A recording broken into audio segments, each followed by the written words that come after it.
When we spoke to the father of football star Dustin Martin a few months ago, he had just one wish: to travel from New Zealand to watch his son play in the AFL. But Immigration Minister Peter Dutton says that'll never happen. Tonight, the real reason the former bikie has been banned from coming here. Oh, it's just heartbreak, to be honest, to think that, you know, my dad is not going to be here for anything that I do in this country. Not many parents get to have a famous son who's a footballer. Now I sit on the other side of another country and I can't even enjoy that, you know what I mean? It's the off-field battle that's gripped one of our biggest footy codes. These are people that are involved in unlawful activity. They're distributing drugs, they're robbing from people. And tonight, a current affair can reveal why the door has officially been slammed shut on the deported bikie dad of Richmond Tigers superstar Dustin Martin.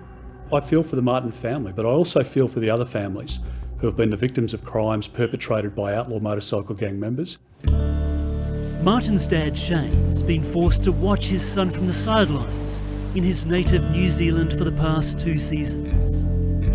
The former Rebels bikie club president was deported from Australia as part of the government's crackdown on outlaw motorcycle gangs.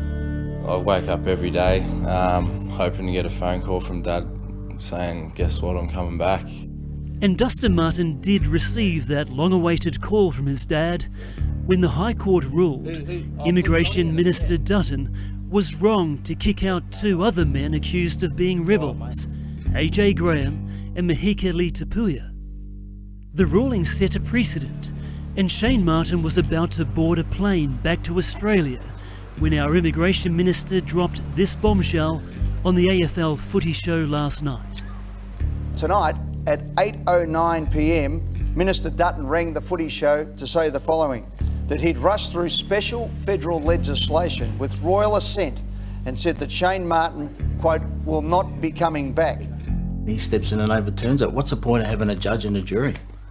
Do you know what I mean? Shane Martin claims he left the Rebels when he married schoolteacher Adriana. But today, Minister Dutton revealed to a current affair that police intelligence suggested Martin was still involved in the outlaw motorcycle gang's activities.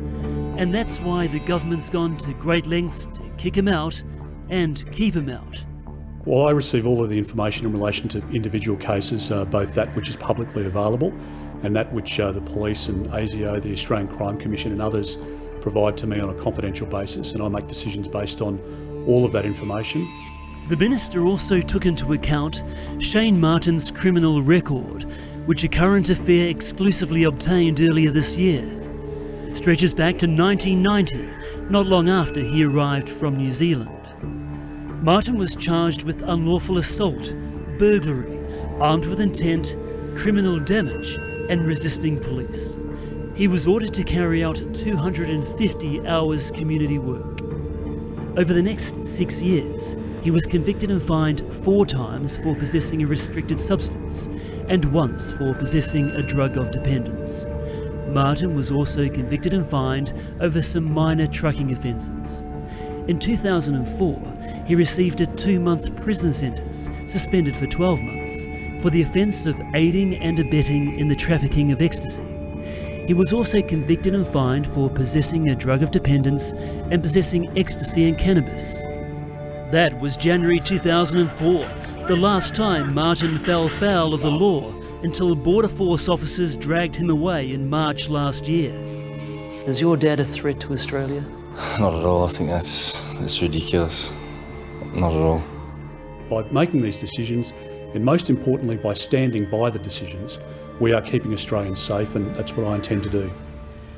The recent amendment to the legislation means it's now almost impossible for people to use the court to overturn the decision to cancel their visa.